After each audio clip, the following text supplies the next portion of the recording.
John Lund as Johnny Dollar. Walter Jackson, Johnny. Oh, hello, Mr. Jackson. How are you? No, not too good, Johnny. It is our company, isn't it? If you're not on a case, I'd like you to conduct an investigation for us. I'm at your service. Good. Our company writes a group health and hospitalization policy at the Riggs Bearing Company. Where's that? In Riggs City, Florida, employs 3,000. We cover the employees and their families. And? We've just received a claim on behalf of a Bobby Foster, the child of a machinist of Riggs. For what? For an operation involving a team of neurosurgeons and technicians that had to be flown to Riggs City by chartered plane from Boston. Now, what do you want me to do? Dr. Grant Howell, director of the Riggs City Hospital, attached a report to the claim. A report which we think bears investigation. Okay, I'll get right on it. Fine, Johnny. And don't spare any expense. If Dr. Howell's report bears out, there's a vicious racket spreading. A racket which victimizes children.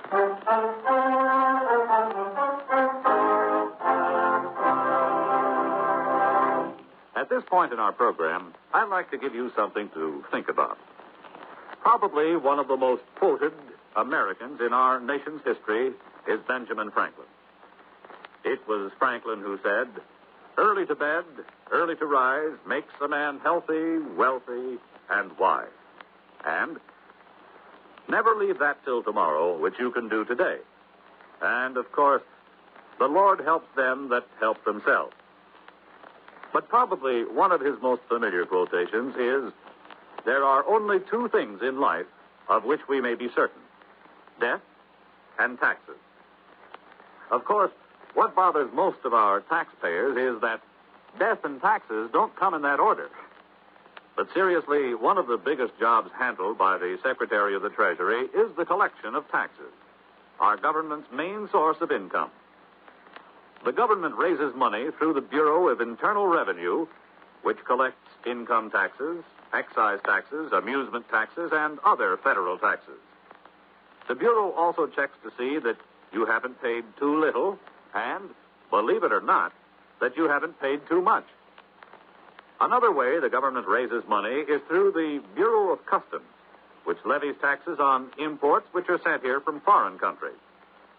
But although the Treasury Department collects the money, it is Congress, the men we send to Washington, who actually says who will pay taxes and how much.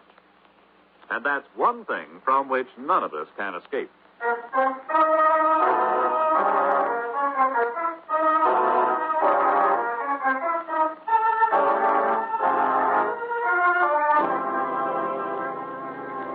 Expense account submitted by Special Investigator Johnny Dollar to Home Office, National Medical and Hospitalization Insurance Company, Hartford, Connecticut. The following is an accounting of expenditures during my investigation of the Bobby Foster matter. Expense account item 1, $85.56, plane fare and incidentals between Hartford and Miami, Florida. Item 2, $2.60, bus fare between Miami and Riggs City, a spick and span little town with coral white streets shaded by tropical trees. I registered at the Cachubi Hotel, then went directly to Dr. Howell's office in the modern air-conditioned hospital.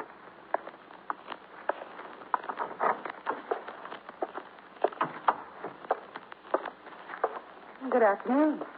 Hello. May I help you? I'd like to see Dr. Howell, please. Well, the doctor doesn't see patients after 5. I'm afraid you'll have to return tomorrow. Unless it's an emergency. Well, I understand it is. My name is Johnny Dollar. I'm representing National Medical. Oh, I see. I'm sorry. That's all right. Is the doctor in? Well, he's looking in on a patient, Mr. Dollar, but he expects you. Oh? The insurance company phoned you were coming. I see. It's pretty awful what happened to little Bobby Foster.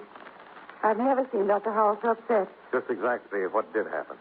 You don't know? Not the details, no.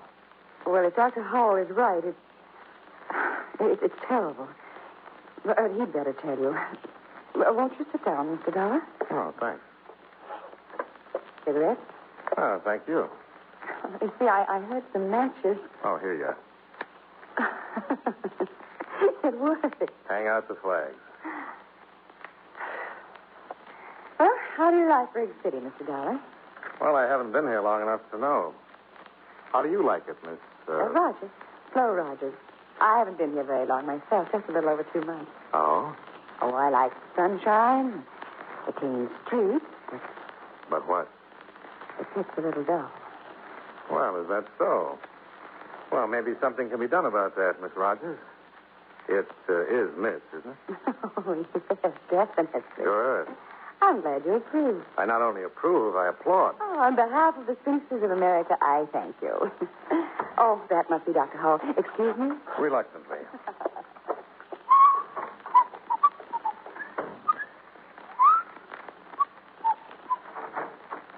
The doctor will see you, Mr. Dollar. Thank you. Oh, come in. Have a seat. Thanks, Dr. Howell. Well, your company acts fast. Only mailed that claim day before yesterday. National Medical feels it's an unusually high claim, You Doctor. suggesting I padded it? Oh, certainly not. But a team of neurosurgeons flown down from It is Boston. necessary to save the boy's life, I assure you. Well, don't misunderstand, Doctor. National Medical isn't challenging your professional opinion. I should hope not. The report you attached is what interested my company. It should. Should interest the whole country. I didn't have the opportunity to read it, Doctor. Perhaps It's you... a potential child killer, Mr. Dollar. A vicious, unscrupulous racket, capitalizing on panic, fear. Well, come with me. I want you to see what they've done to an innocent child. Bobby Foster? Yes.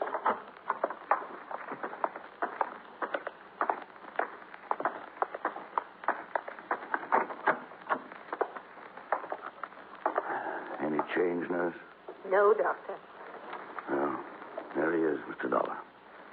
A 5-year-old boy, victim of a panic-stricken parent and a criminal operator. What are his chances? We won't know until he comes out of coma, if he does. And then?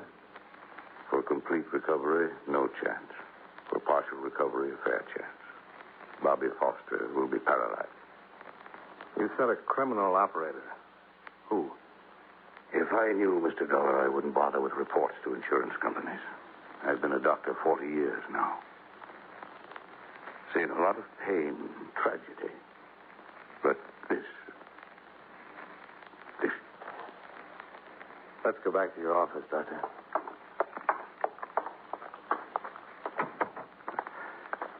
Sorry, Mr. Dollar. I must be overtired. Shouldn't let these things get to me. Well, after seeing that boy, I can't blame you. Cigarette? Yes, thank you. Now, let's have the story from the beginning, huh? Well, we had a polio scare here recently. Some of our children came down with fever, headache, sore throat, symptoms resembling polio. Was it polio? No. But to confirm my diagnosis, I called in a polio specialist from Miami. Meanwhile, epidemic rumors spread through the town. Parents got panicked. He held a mass meeting. For what purpose? They demanded I inject every child in town with gamma globulin. That's the polio preventive. Yes. And did you? Certainly not. Gamma globulin's impossible to get unless a genuine polio epidemic is threatening. The government has to ration it carefully because one whole blood donation is required to manufacture a single injection. You know how many demands there are on the whole blood supply these days. Of course. Well, to get to Bobby Foster's case, I was called to the Foster home last week. Found the boy in a coma. He had all the symptoms of embolism. Of what? Cerebral embolism, caused in this case by an air bubble entering a blood vessel and being carried to the brain. Well, that would cause paralysis, wouldn't it? Yes, and possible death. And so you called in the neurosurgeon. I didn't feel qualified to undertake such a specialized operation. Well, just how did the air bubble enter the boy's bloodstream? Through criminal carelessness, by way of a hypodermic injection. Any proof? Well, the needle mark's still on the boy's arm. And you have no idea who injected Bobby? None. But I know this. Other children in this town have been injected, too. Oh? In their cases, fortunately, no harm was done. Well, surely Bobby's parents know who injected him. That's the wicked stupidity of it, Mr. Dollar. They deny the boy was given any kind of an injection. But you think they're lying? Of course they're lying. The boy was running a fever. The parents thought it was polio. They panicked, took him to some quack for an injection of what they were told was gamma globulin. At a black market price, no doubt. To a frightened parent, price would be no object, Mr. Dollar. Well, I'll see the boy's parents. They can be persuaded to tell who's behind this racket. You're wasting your time, Mr. Dollar. I've tried repeatedly. They refuse to admit their responsibility. Afraid criminal charges will be brought against them? Perhaps. But they have another child, a girl, 7. You're thinking the girl has been threatened if the parents talk? I wouldn't put anything past the ghouls who operate this racket, Mr. Dollar. Yes, it would figure, Doctor. Well, thanks. I'll check with you if I turn up anything. Yes, do that, Mr. Dollar, and be careful. I always am. And you ease up, huh?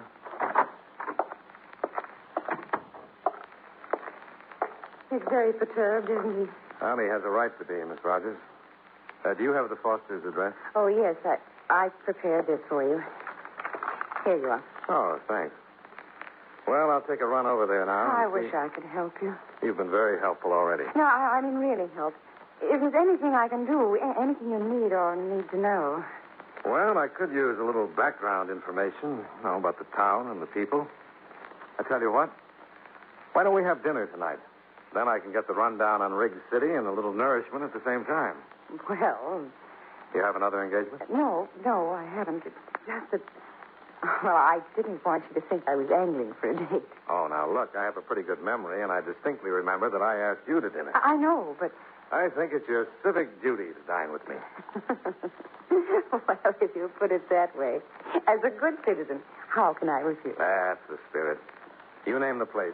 Well, there's a restaurant called the Tropics, a bar and grill sort of place. It isn't 21, but it isn't bad either. I'm with you. What time shall we meet? Around 6. I'll be there if I have to crawl. All right, but wouldn't a taxi cab be more practical?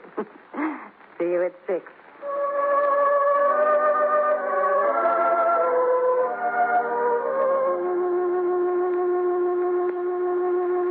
I left the hospital with the sound of Flo Rogers' laugh still rustling in my ears. It occurred to me that Riggs City might be a very pleasant place under different circumstances. I hailed a cab and ran up expense account item 3, 75 cents. Fare and tip to the Fosters' bright little cottage, a stone's throw from the beach.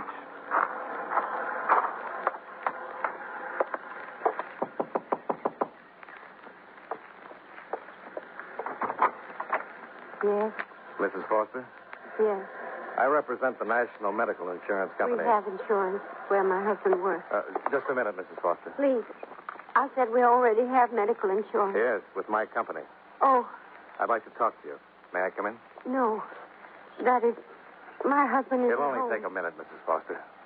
If it's about the premiums, I can't help you. They're supposed to be deducted from my husband's paycheck. It's about Bobby. I can't answer any questions. You have to see my husband. I think you have the information I need What information? about the injection Bobby had. The one he that nearly didn't. caused his death. No. You're wrong. Bobby didn't have an injection. Dr. Howell says the needle mark is still on the boy's arm. No. Is someone threatening to harm your other child if you talk? Please, go away. Please. You have a moral obligation, Mrs. Foster.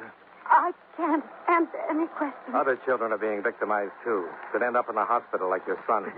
Only half alive because their parents were panicked into buying phony drugs from the black market. We were so worried that Bobby had polio.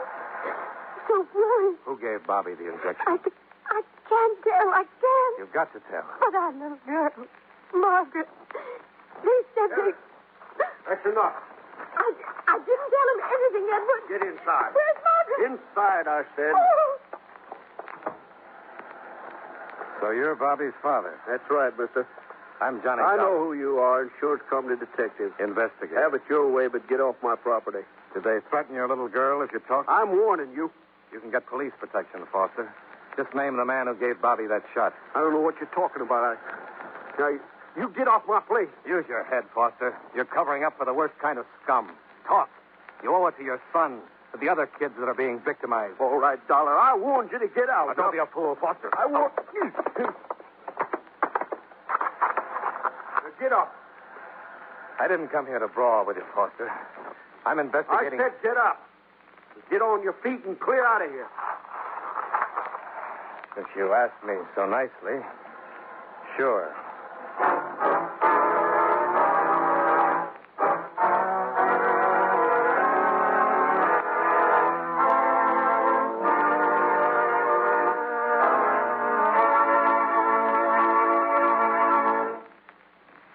You know, many great men have attained the highest office in our land, the presidency of the United States. Can you guess the name of this man? He was our second oldest president, being elected for that office when he was 66 years old, and our only bachelor president. In 1828, he was appointed minister to Russia by President Jackson. In 1856, when he became president, differences between the North and South caused much unrest in his cabinet and in the various departments of the government. While he was president, the Confederate States were formed and the Civil War began. If you don't have his name by now, here are two more important clues. During his administration, the famous Lincoln-Douglas debates were held, and the first Atlantic cable was laid. Who was he? James Buchanan, 15th President of the United States.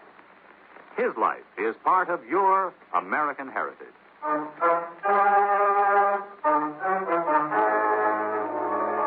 And now, with our star, John Lund, we bring you the second act of Yours Truly, Johnny Dollar.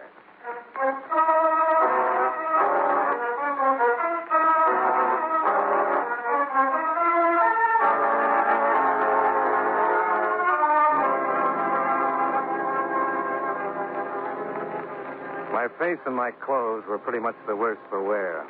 I went back to the Kachubi Hotel for a shower and a change and a little elementary first aid. It helped, but not much. What with one thing and another, it was nearly 7 o'clock by the time I got a cab and ran up expense account item 4, 85 cents to the Tropics Cafe. I spotted Flo Rogers in a corner booth. Well, hearty greetings and humble apologies. Good evening. Don't apologize. After all, you're only an hour late. I'm sorry. I had a little repair work to do. Repair work? Johnny, what happened to your face? I was overmatched.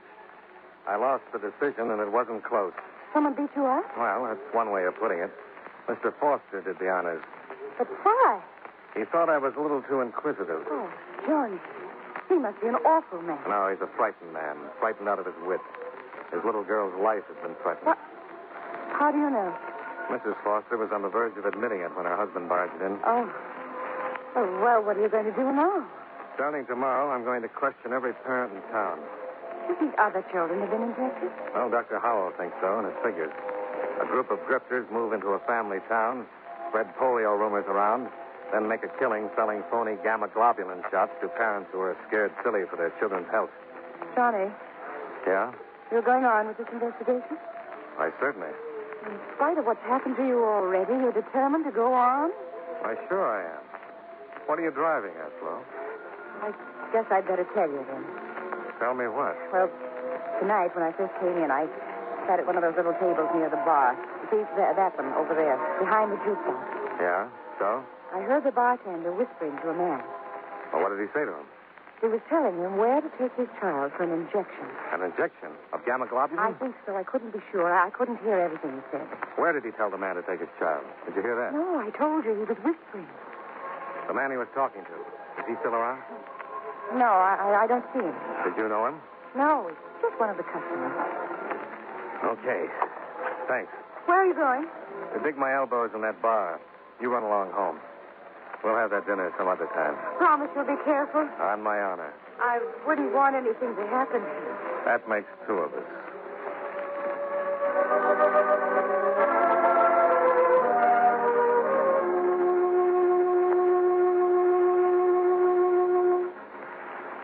I settled on a stool at the bar and ran up expense account item 5, $10.70, for more than a few double bourbons, with which I slowly drank myself into a mood so dark that my neighbors moved to the other end of the bar. Hey, Skinny. Come here. Name's Mickey, sir. I told you before. Well, I'll show you this. So what? Well, don't just stand there, Skinny. Fill me up. I think you've had enough, sir. You need a cup of coffee, black. What I need, you can't get for me, pal. Nobody can. You sound like a man that's got woman trouble. What do you mean, woman trouble? Why, my little wife is the finest, sweetest... Yes, sure. You're crazy about her and the kids, too. How do you know I got kids? Well, you're the type. Family man. No kid. No kid. Now, look, I'll get you that coffee and then a cab to take you home to the kids. Okay? Okay. Hey, wait a minute. Come here. Yeah? You're a swell guy, Skinny. You understand when a man's got trouble. Yeah, sure. Forget it. Just that my kids are sick. Wife is worried half out of her mind. I had to get out of the house. Had to get away for an hour. You say your kids are sick? Yeah. Wife's scared of polio.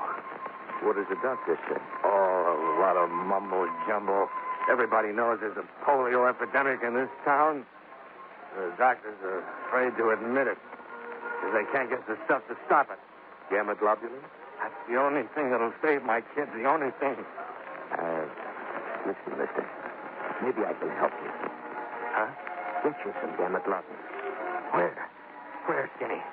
I'll pay anything. Anything. Here. Go to this address. The party there will tell you where to take your kids for the shot. Oh, thanks, Skinny. Thanks. Name's Mickey. Oh, sure. Mickey. Don't worry. I won't forget you for this. Oh, I'm not worried, mister.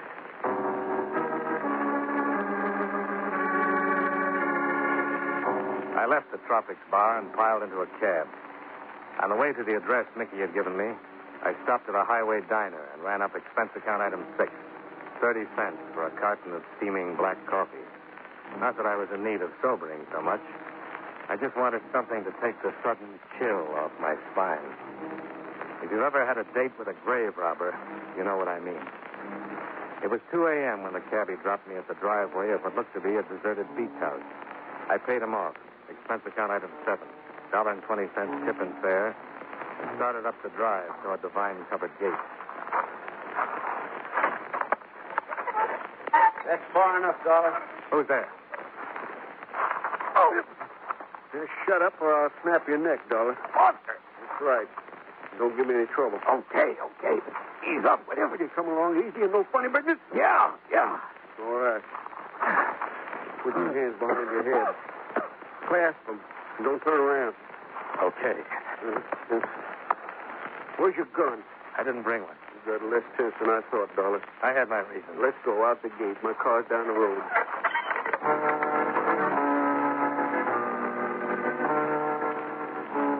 Foster drove away from town, using the back road. A tire iron clutched in one huge hand in case I got ideas. Once, out of the corner of my eye, I thought I saw the big guy's lip tremble, like a scared kid.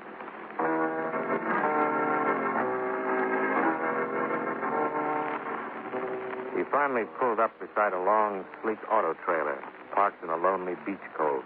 He motioned me out and followed me to the door.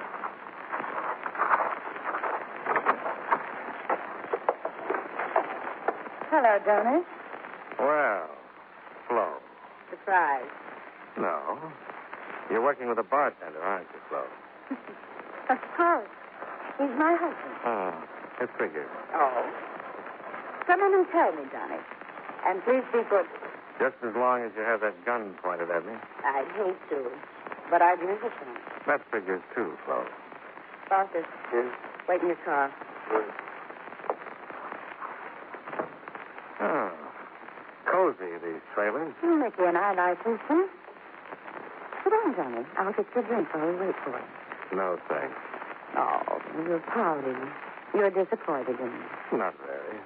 Tell me, why weren't you surprised to find me here?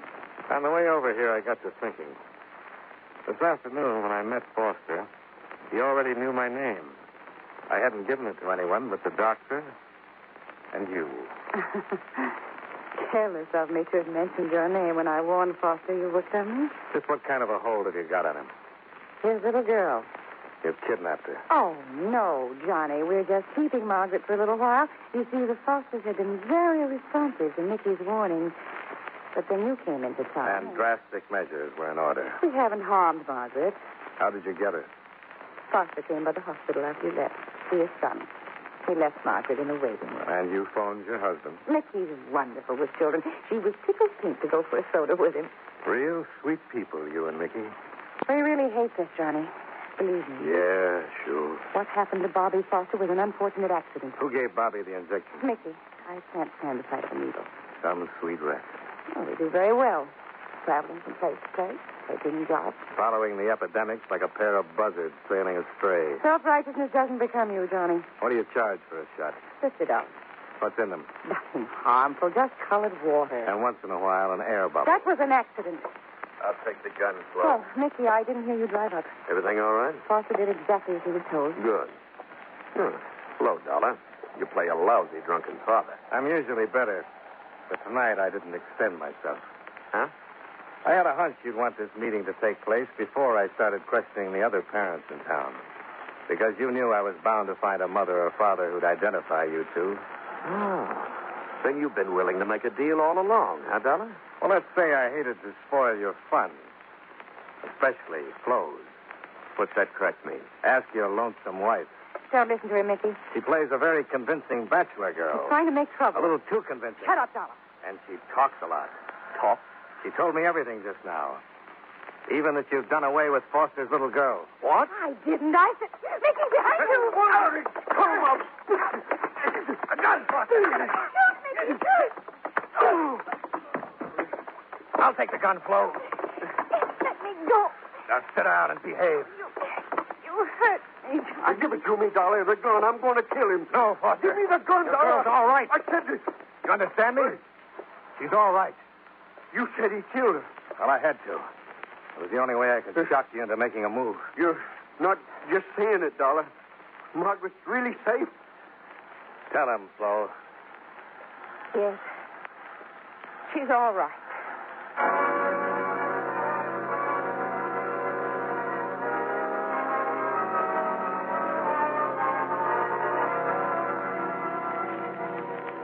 This case deserves publicity, Mr. Jackson. Lots of it. Scared parents make easy dupes for operators like Flo Rogers and Mickey. And when innocent kids end up the victims, it's intolerable. Dr. Howell tells me that all the gamma globulin manufactured goes to the Office of Defense Mobilization, where it's distributed to local health departments, who in turn pass it on to MDs only.